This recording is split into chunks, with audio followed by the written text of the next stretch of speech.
Hi, everybody. This is Jeremy Constant. I'm the concertmaster of Marin Symphony. And what you're about to see is a short video that I did uh, talking about my time in Itzhak Perlman's class in the late 70s when I was in school. And it's just sort of going back to influences that he has had on my career, on my thinking, and on my approach to music making. So I hope you enjoy.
Hi, I'm Jeremy Constant, and we're all in the COVID-19 state right now, and our concerts have been canceled, but it made me appreciate how much I love communicating with everybody in the audience. I played this particular piece, which was the opening bars of the Wieniawski Second Concerto, because it has particular meaning and recollections for me. It was the first piece I played in my first masterclass with my teacher, new to me, Itzhak Perlman, in 1978. And it's significant to me because I was petrified going into that masterclass. I had no idea what to expect. My previous 3 months experience at Juilliard had been really quite traumatic. Ultra hyper competitive environment. And I didn't really know what I was walking into with Mr. Perlman's class. So being very nervous, it showed up in my vibrato where I sounded like Glinda, the Witch of the North, where everything was just hyper fast, and all I could pay attention to while I was playing the piece was how little control I had over my vibrato and how I wished I had more. And every time I would try and impose my will on it, it just got worse. So I finished the first movement, which is what I was scheduled to play. And the way Mr. Perlman does his master classes, which was unlike anything I had seen up until that point, was that every one of his students, there were about 10 of us, every one of us played and every one of us commented. And the environment I had been in before, I was not relishing the comment period at all. And the first person to comment, mind you, every one of us knew how to play the violin. He picked from a very good crop. But what was unusual was that we all had wildly different approaches to violin playing and what we wanted to say with the music. Some of us were trying to convey the composer. Some of us were trying to use the composers and the pieces as vehicles for our own expression. It was all wide open, and Mr. Perlman not only allowed for that, but actually actively encouraged it, which was a revelation to me. So after I finished playing, the first person, and all the while I'm thinking, boy, that was horrible. I couldn't control the vibrato at all. I'm just going to get crucified here. And the first person was very diplomatic, very complimentary of my playing, but then said the inevitable. Well, you might want to consider modulating the speed of your vibrato.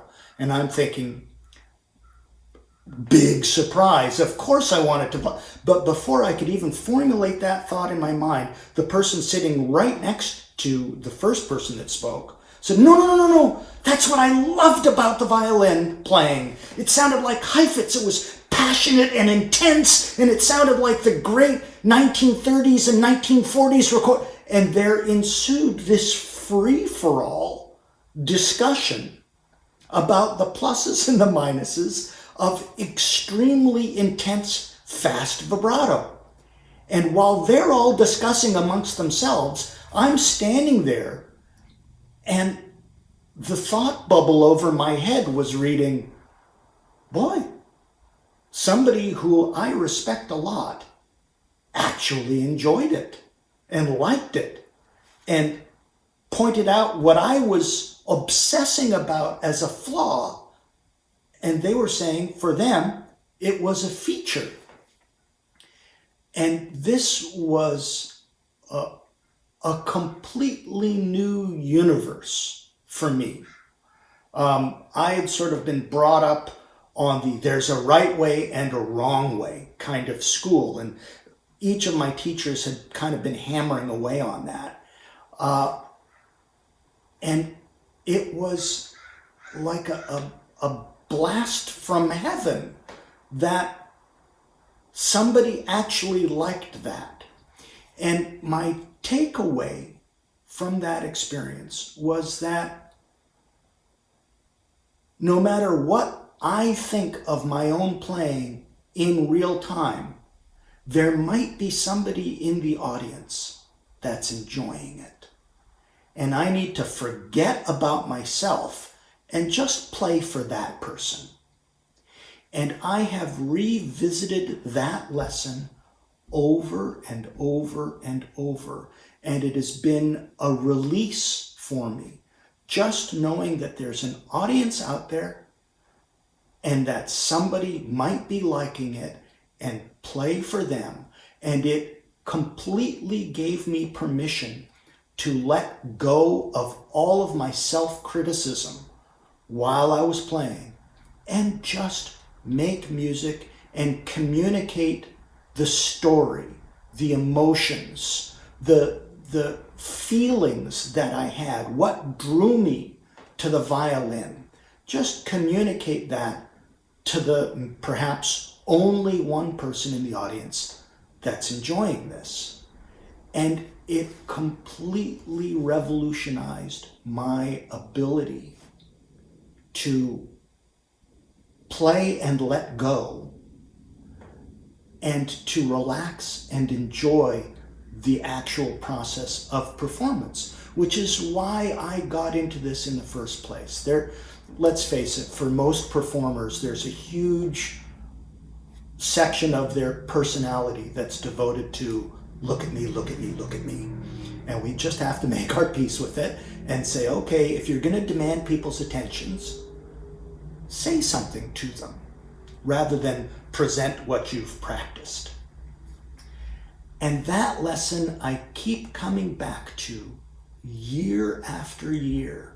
And I am enormously grateful to Mr. Perlman and his approach to masterclasses and all of my colleagues in the class, many of whom are current, ongoing, close friends. We keep in touch even though some are in Europe, some are on the East Coast, some are in the Midwest, a few are on the West Coast. No matter how far-flung we are, there is always a desire when one or the other of us is in the other's town to get together, visit, and have an event that's a touchstone for what was an enormous change in all of our lives.